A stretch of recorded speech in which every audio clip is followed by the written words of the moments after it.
Hello everyone, কি অবস্থা সবার? Welcome back another new vlog plus নাচানাচি ভ্লগ। আই হোপ তোমরা ভ্লগটা মজা নিবা। ঘরের মধ্যে বাড়িতে সবাই বড়জনদের পায়ের মধ্যে রং মাখিয়ে আমি বেরিয়ে পড়েছিলাম আমাদের ইভেন্টে যাওয়ার জন্য। কোথায় যাব আজকে ভ্লগে এটাই শেয়ার দিব। আর অনেক নাচানাচি করেছি, ভ্লগ কম নাচানাচি বেশি হয়েছে। চিলড্রেন্স পার্কে বসন্ত ফেস্ট 2.0-তে আমরা গেছিলাম সবাই মিলে।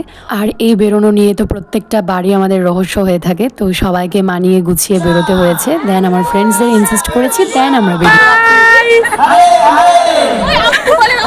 হরে কৃষ্ণ কৃষ্ণ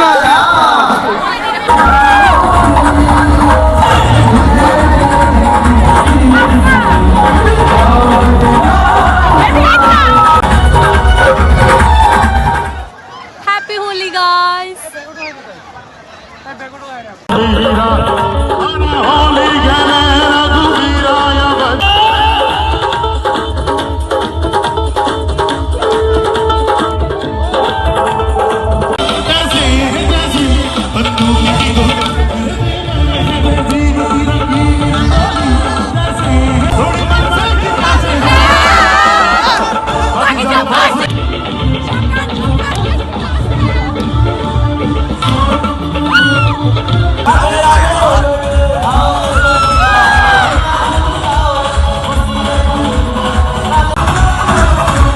গত বছর অনেকটাই লেটে গেছিলাম, যার জন্য প্রোগ্রামটা অ্যাটেন্ডই করতে পারিনি। বাট এবছর অনেকটাই জলদি চলে গেছিলাম, কিন্তু গিয়েও কোনো লাভ হয়নি।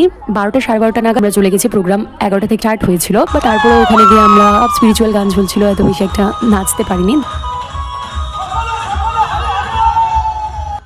এখানে প্রোগ্রামের অর্গানাইজেশন সেট আপ অনেকটাই ভালো ছিল, তা নিয়ে কোনো কমপ্লেন নেই। কিন্তু একটা জিনিস আমার খুব খারাপ লেগেছে, 99 রুপিস করে পাস দিয়ে যদি ভিতরে গিয়ে 10 টাকার জলের বোতলের দাম 30 রুপিস হয়, সাধারণ মানুষের অবস্থাটা কি হবে বলো তো? আমার এই জিনিসটা একদমই ভালো লাগে না। বাই দ্য ওয়ে, অনেকটা মজা করেছি, দেন এখন বাড়ি যাবার পালা।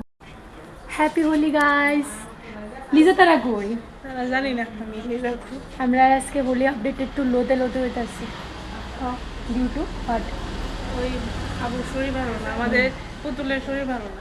দের বাড়িতে হোলি প্রোগ্রাম করা হয়েছিল, কিন্তু আমাদের রায়ের শরীর অনেকটাই খারাপ, যার জন্য এবার হোলি প্রোগ্রামে তো ভালো করে হয়নি। আমার মনে হয় যে রংগুলোর মধ্যে কেমিক্যালস থাকে, ডিউ টু এই রিজনিং হয়েছে।